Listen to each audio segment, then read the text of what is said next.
All right, everybody, welcome back to the #1 television program in the history of the entire universe. I am Brian Lee Durfee, author of The Forgetting Moon, The Blackest Heart, and The Lonesome Crown, all three books published by Simon & Schuster's Saga Press. Today I'm going to be reviewing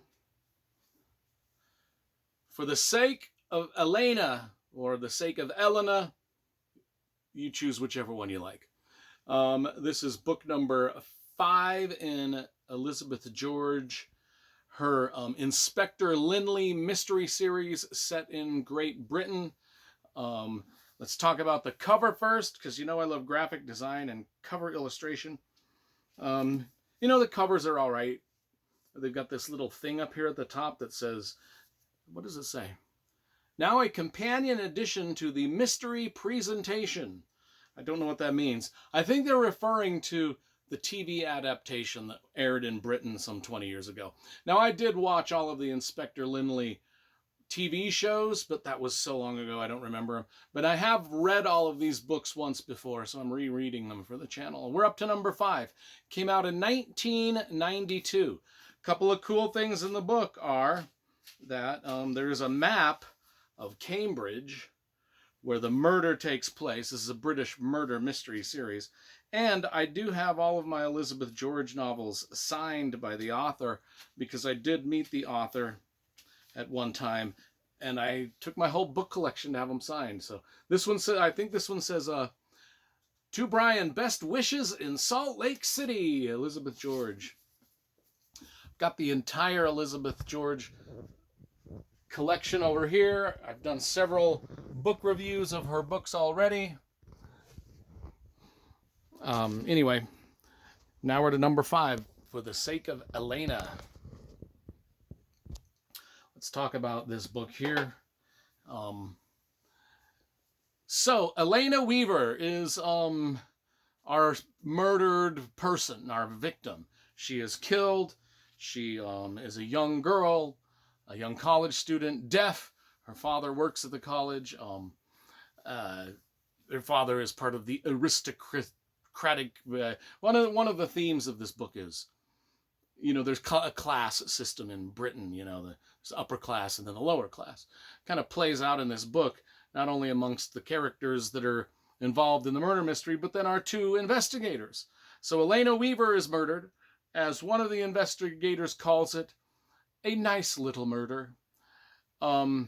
That's literally a direct quote, which reminded me when I was in the police academy, when we in the part of the academy where we were learning how to do crime scene investigations. Our teacher was this guy that used to say that all the time. It's a nice little murder we have here.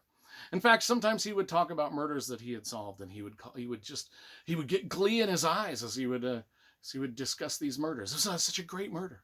Oh my gosh, it was such a great murder. Such a nice little murder. Oh my gosh, what a fun little murder we had to solve. I was looking around at the other students, the other cadets going, what the fuck? Is it just me, or does this guy like his job too much? Anyway, it just reminded me of that. Anyway, Elena. Well, let's talk about our inspectors, or our investigators. Yeah, inspectors. It's the Inspector Linley mystery series. They're inspectors in Britain. Investigators in America, inspectors in Britain, I think. I don't know. Anyway, Inspector Linley, he is from the upper class. He's got a manor house. He's, and the circles that he travels in are very wealthy and rich and influential British people.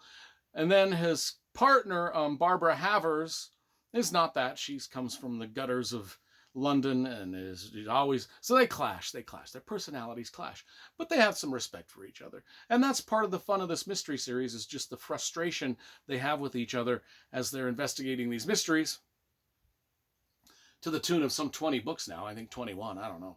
But anyway, it's Barbara Havers and Linley that are the stars of the show, our investigators. And then there's a couple of other characters too, that some other the whole police squad and forensics investigators. Anyway, but let's talk about Elena, The Sake of Elena.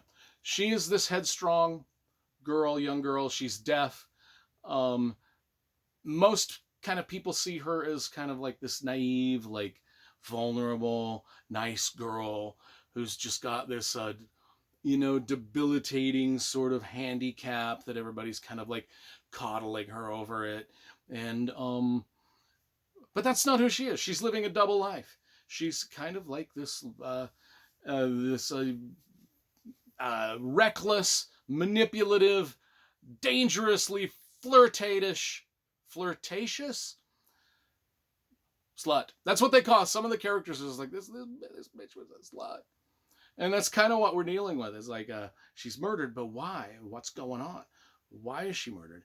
Is it because of her influential father? Is it jealousy and betrayal? Um, uh, Everyone seems to be enthralled as Havers and Linley and investigate this. It seems like everybody's enthralled with this young girl. Her professors, the other students. She's got so many lovers that you can't even count. I mean, there's a circle of suspects just orbiting this gorgeous girl who's deaf, and the some of the suspects. There's a kind of like philosophical musings in this book that's very psychological about, the dangers of young pretty women just playing so many suitors off of each other, if that makes sense. And then there's some ruminations on art and artwork and the art world, and how this other artist, there's an artist in the book that becomes one of the suspects, and she talks a lot about her art career. And I was fascinated with kind of that kind of thing, and how she was this super famous artist when she was younger, and then that's kind of faded as she gets older, and now she's kind of like, kind of like she's looking at Elena as this young girl who gets a lot of attention, and she's like, oh my God, was my art career like super great when I was young because I was hot like her? And then was that why?